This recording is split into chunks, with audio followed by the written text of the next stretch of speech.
Quad को लेकर के former secretary of India Shyam Sharan ji ने एक बात बोली थी।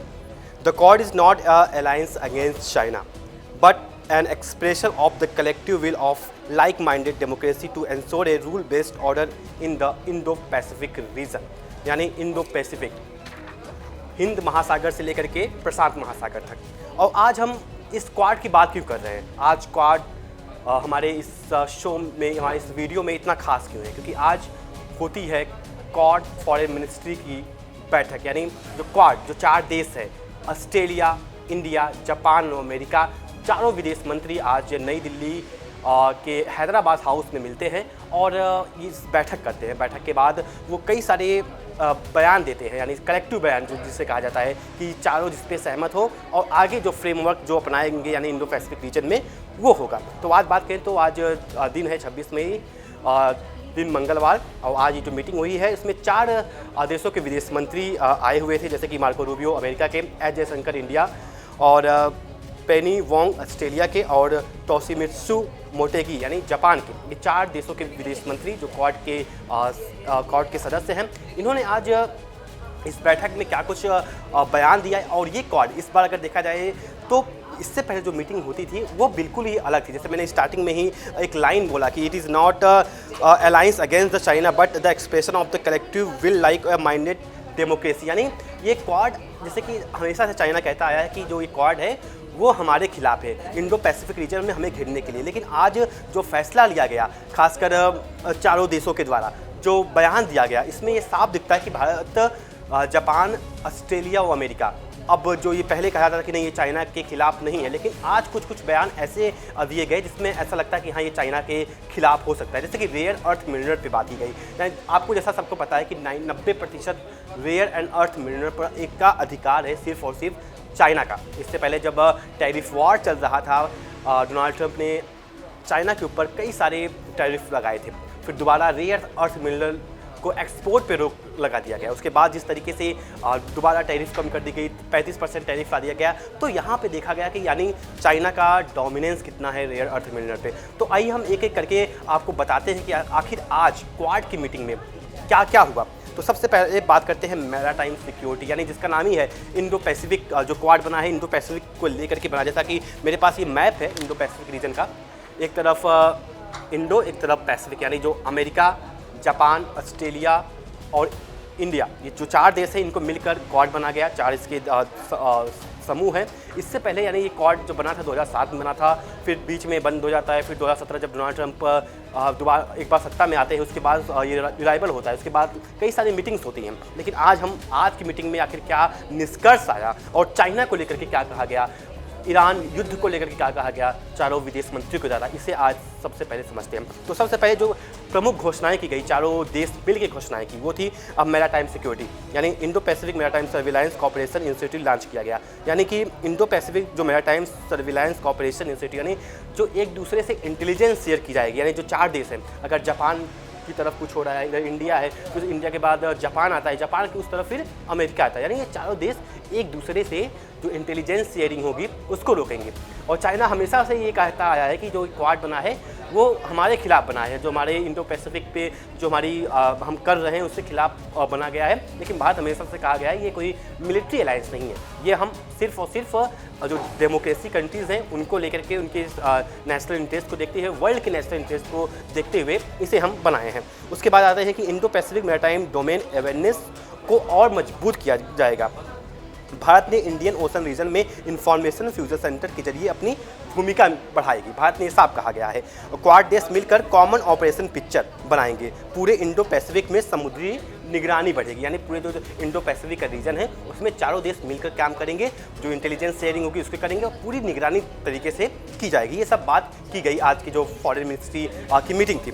उसके बाद क्वाड एट सी मिशन का अगला संस्करण भारत होस्ट करेगा, इसके बाद जो हो जाएगा। और दूसरे पे आते हैं क्रिटिकल मिनरल, जैसे मैंने शुरुआत में ही बात किया, जिसमें चाइना का एक अधिकार है, 90% से ज़्यादा चाइना इस पर कब्जा किया हुआ है। तो इस पर खासकर क्वाड देश, यानी क्वाड की बात करें तो 4 करें तो बड़े पावर, यानी अमेरिका जैसा सुपर पावर है, जापान है, इंडिया है, और बात करें तो ऑस्ट्रेलिया है। तो ये 4 प्रमुख देश हैं जो वर्ल्ड लेवल पे जिनका डोमिनेंस है, प्रभुत्व है, इन्फ्लुएंस है। तो ये जब 4 देश मिलते हैं तो भाई क्रिटिकल मिलनेस की बात तो होनी तो है ही है। तो India US critical mineral framework sign किया गया जयशंकर और रूबियो के बीच। क्वाड क्रिटिकल मिनरल फ्रेमवर्क भी लॉन्च किया गया। उद्देश्य चीन पर निर्भरता कम करना, खनन, प्रोसेसिंग और रिसाइकलिंग को सहयोग बढ़ाना, जैसा कि मैंने बताया आपको, ग्रीन एनर्जी और हाई टेक इंडस्ट्री के लिए जरूरी खनिजों को सप्लाई चेन मजबूत करना, इन सब बातों पे अब बात की गई। अब तीसरे पे आते हैं पोस्ट इंफ्रास्ट्रक्चर यानी बंदरगाह विकास, क्योंकि जो पोर्ट है वो बहुत ही इंपॉर्टेंट होने वाला है इंडो पैसिफिक रीजन पे। यानी अगर आप देखेंगे जो व्यापार होता है वो रास्ते के थ्रू तो होता नहीं है कि रोड भाई यूरोप और मिडिल ईस्ट के थ्रू, भारत के थ्रू रोड बना है, ट्रांसपोर्ट के थ्रू, ट्रेन के थ्रू जा रहा है, नहीं। जो व्यापार है वो होता है समुद्र के अंदर, और जिस पे पोर्ट होते हैं, यानी एक जैसे बहुत ज़्यादा जो बड़े बड़े पोर्ट है, फेमस पोर्ट है यूएई में है, श्रीलंका में जैसे हम्बनटोटा बंदरगाह आपने नाम सुना होगा, भारत में भी अभी केरला में, मुंबई में पोर्ट है। तो ऐसे आसपास के इलाके में पोर्ट पे सहयोग किया जाएगा इन 4 देशों के द्वारा, क्योंकि ये जो 4 देश है जैसा मैंने बताया कि इकोनॉमी भी बहुत ही अच्छी है। बात करें तो टॉप 5 में आते हैं, जैसा कि जापान हो गया, इंडिया हो गया, अमेरिका हो गया, ये 3 देश। तो इनकी इकोनॉमी है और ये जो व्यापार करते हैं बहुत ज़्यादा करते हैं। और ऑस्ट्रेलिया जो भी है उसकी भी जो इकोनॉमी है बहुत अच्छी है, और खासकर व्यापार जो उसका पूरे रीजन में है, इंडो पैसिफिक रीजन में, ये बहुत ही महत्वपूर्ण है। अब उस पर चौथे पॉइंट पर आते हैं एनर्जी सिक्योरिटी, क्योंकि एनर्जी सिक्योरिटी आज के खासकर पिछले 2-3 महीने में ये बहुत ज़्यादा इंपॉर्टेंट हो गया है। क्योंकि एक तरफ जहाँ पे अगर देखें तो ईरान और अमेरिका का जो युद्ध चल रहा है उसके बीच एनर्जी सिक्योरिटी पे खासा असर दिखा हुआ है। जहाँ पे एक तरफ ईरान बात कर रहा है, हॉर्मुज़ स्टेट पे संप्रभुता की बात करता है, वहीं जो और 2 देश है वो मना कर रहे हैं कि नहीं, क्योंकि कोई इंटरनेशनल रूट है वहाँ किसी देश का एकाधिकार नहीं हो सकता, क्योंकि वो इंटरनेशनल रूट है, वहाँ सब एक देश यानी कोई या इंस्टीट्यूशन उस पर हक होना चाहिए। तो एनर्जी सिक्योरिटी पे क्या बात हुई, क्या क्वाड में ये आया, तो नया Indo Pacific energy security initiative launch किया गया है।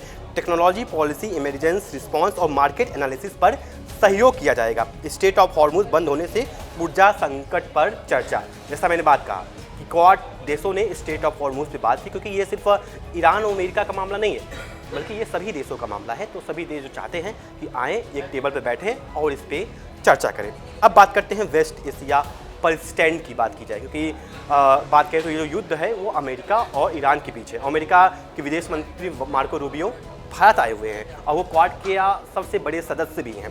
तो इस पे क्या कुछ बातें हुई, इसको आपको अपने दर्शकों को आसान भाषा में समझाते हैं। स्टेट ऑफ हॉर्मुज़ और रेड सी में स्वतंत्र नेविगेशन और व्यापार की स्वतंत्रता पर जोर, यानी जो जिसकी मैंने बात की, क्योंकि सब लोग चाहते हैं कि भाई स्वतंत्रता मिले, सब क्या इस पर एक अधिकार हो, किसी एक देश का नहीं हो। और UNCLOS समुद्री कानून का पालन करने की अपील, यानी जो भी समुद्री कानून बने हैं उनका पालन किया जाए सभी देशों के द्वारा।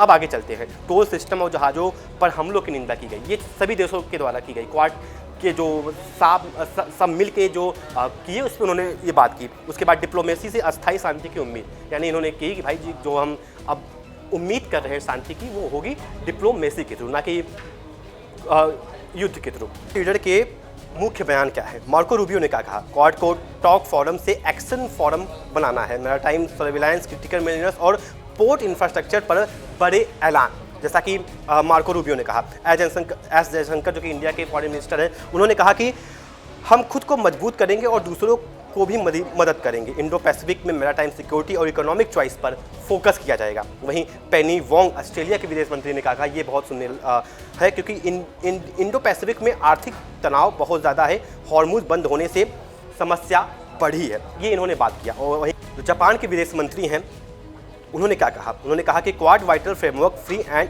ओपन इंडो पैसिफिक FYO पर उन्होंने जोर दिया। तो इस पर चीन का रिएक्शन भी आया। चीन ने कहा कि क्वाड को किसी तीसरे देश को टारगेट नहीं करना चाहिए। उन्होंने सीधा कहा कि जो चाइना आज से नहीं बल्कि पिछले कई सालों से कहता आया है। तो आइए समझ लेते हैं थोड़ा बहुत कि क्वाड का जन्म कैसे हुआ, क्वाड बना क्यों, क्वाड कैसे किसी दिमाग में आया। तो सबसे पहले समझ लेते हैं। तो 2004 यानी इंडियन ओशन में सुनामी आती है। चारों देश यानी भारत, अमेरिका, ऑस्ट्रेलिया, जापान मिलकर इस सुनामी में राहत बचाव का कार्य करते हैं। उसके बाद 2007 में क्वाड की औपचारिक शुरुआत हुई। और ये शुरुआत कैसे हुई, कहाँ हुई, इसको थोड़ा जानना बहुत ज़रूरी है, क्योंकि जापान के PM शिंजो आबे ने क्वाड्रिलेटरल सिक्योरिटी डायलॉग का प्रस्ताव रखा। ये जो जापान के प्रधानमंत्री शिंजो आबे ने इसका उन्होंने प्रस्ताव रखा था, ना कि किसी ऑस्ट्रेलिया के प्रधानमंत्री या इंडिया के प्रधानमंत्री या अमेरिका के राष्ट्रपति के द्वारा। तो उसके बाद जब ये फ्रेमवर्क रखा गया तो चारों देश सब सहमत होते हैं। उसके बाद क्या होता है कि quad free and open Indo Pacific को बढ़ावा दिया जाए। ये सब बातें शिंजो आबे के द्वारा 2007 में की गई। उसके बाद 2008 यहाँ पे क्वाड लगभग खत्म हो गया। क्यों खत्म हो गया? Because of China. ऑस्ट्रेलिया को लगा कि जो उनके पीएम थे केविन रूट ने चीन के दबाव में क्वाड से दूरी बना ली, यानी चीन के दबाव में, क्योंकि ये क्वाड जो बना था शुरुआत में किस लिए बना था? क्योंकि चाइना को लगता था कि ये भाई चाइना को घेरने के लिए बना है, इसलिए चाइना इसमें दबाव में आ रहा है। इसके कारण जो चाइना है जिसका इकोनॉमी में पावर था और 2008 में उभरता हुआ देश था इकोनॉमी में, जिसके कारण ऑस्ट्रेलिया ने इसमें कदम अपना पीछे बढ़ाया और जिसके कारण ये जो मीटिंग थी ये आगे फिर नहीं हो पाई। फिर अब देखिए अब मीटिंग कहाँ होती है? 2017 में जब डोनाल्ड ट्रंप अमेरिका के राष्ट्रपति बनते हैं तब क्वाड्रिलेटरल जो डायलॉग होता है वो शुरू हो जाता है। यानी अगर हम बात करें क्वाड का दोबारा जन्म होता है, पुनर्जन्म होता है इस भाषा में अगर समझे। 2017 में फिर मीटिंग्स वगैरह शुरू हो जाती हैं। फिर 2019-22 में क्वाड और मजबूत होता है। पहली जो क्वाड समिट 2021 में वर्चुअल होती है क्योंकि उस टाइम कोविड था। उसके बाद दूसरी जो समिट होती है 2022 में टोक्यो में इन पर्सन होती है और मालाबार एक्सरसाइज को क्वाड प्लस बनाया गया। यानी मालाबार एक्सरसाइज का आपने नाम सुना होगा, जो समुद्र में होता है। 4 देश मिलकर करते हैं, यानी अमेरिका, जापान, ऑस्ट्रेलिया और इंडिया, चारों देश मालामाल एक्सरसाइज करते रहे हैं। और उसके बाद 2023 से 25 तक मैरीटाइम मैच्योरिटी फेज चलता है। बात करें तो supply chain, resilience, critical minerals, technology पर फोकस बढ़ा, लेकिन अभी भी ज़्यादातर टॉक शो अभी भी था। अब 2026 में बात करें तो अब एक्शन ओरिएंटेड क्वाड देखा जा रहा है, जहाँ पर मैरीटाइम सर्विलांस यूनिवर्सिटी की बात की गई। उसके बाद critical minerals framework, port infrastructure की बात हुई और उसके अलावा एनर्जी सिक्योरिटी यूनिवर्सिटी की बात की गई। और अब क्वाड टॉक फोरम से एक्शन फोरम में बन चुका है। अब समझते हैं इससे पहले क्वाड में जो मीटिंग होती थी और 2026 में इसमें क्या बहुत बड़ा बदलाव देखा गया। अगर बात करें, क्योंकि जहाँ पे एक तरफ देश चाइना को लेकर के बोलने में झिझकते थे, लेकिन आज जैसा कि एनर्जी सिक्योरिटी पे बात हुई और क्रिटिकल मिनरल्स पे बात हुई, जहाँ देश ने कहा कि किसी एक देश का प्रभुत्व नहीं होना चाहिए, और इस पे बात की गई। अब इसमें क्या बदलाव आया इससे पहले, यानी जो इससे पहले था और अब की बात करें तो पहले जो मतलब चर्चाएं होती थी वो ज़्यादातर एक्शन ओरिएंटेड यानी ठोस काम करने वाला था। इस बार जो हुआ, और पहले क्या था, सिर्फ डायलॉग होता था, मीटिंग होती थी। जो मुख्य फोकस होता था पहले वो होता था मैरीटाइम अवेयरनेस पे, और अब की बात करें तो maritime surveillance university, critical mineral और पोर्ट इंफ्रास्ट्रक्चर, इसकी बात की गई। यानी बहुत जो ये मीटिंग हुई क्वाड की, इस और उससे पहले जो मीटिंग हुई थी वो बेहद ही अलग मीटिंग हुई है। उसके बाद कहें तो चाइना फैक्टर, जहाँ पे इनडायरेक्ट मेंशन होता था, यानी डायरेक्ट चाइना का नाम नहीं लिया जाता था, लेकिन आज बहुत साफ supply chain diversification, critical mineral यानी चीन की मोनोपोली तोड़ना, ये कहा गया। और उसके बाद डिलीवर्स की बात की जाए तो बहुत कम थी और कई नई यूनिवर्सिटी लॉन्च की गई मैरीटाइम मिनरल्स एनर्जी पोर्ट्स को, तो इन सब लेकर के बहुत ही बात की गई।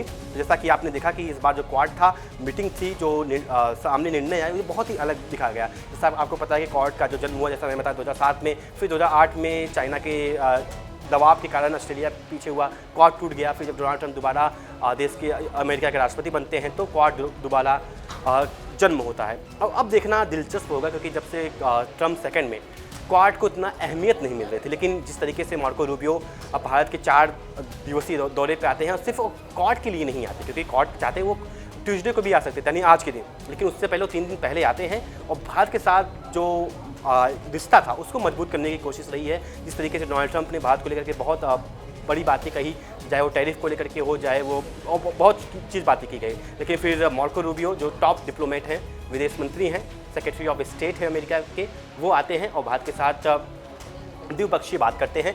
और देखिए इसमें क्या है, भारत हमेशा स्ट्रेटेजिक ऑटोनॉमी अपनाया हुआ है, वो किसी गुट में नहीं आना चाहता। भारत का रुख साफ है कि हम जो ये क्वाड है इसको एज अ मिलिट्री अलायंस नहीं देखेंगे। वहीं चाइना की बात करें तो चाइना हमेशा से इसको कहा है कि ये भाई हमारे लिए खतरा है, यानी ये इसको एशियन नाटो कहता है। नाटो को जैसा आपको पता है कि वो यूरोप और अमेरिका मिलकर बना है, वैसे वो एशियन नाटो की बात करता है, लेकिन ऐसा कुछ भी नहीं है।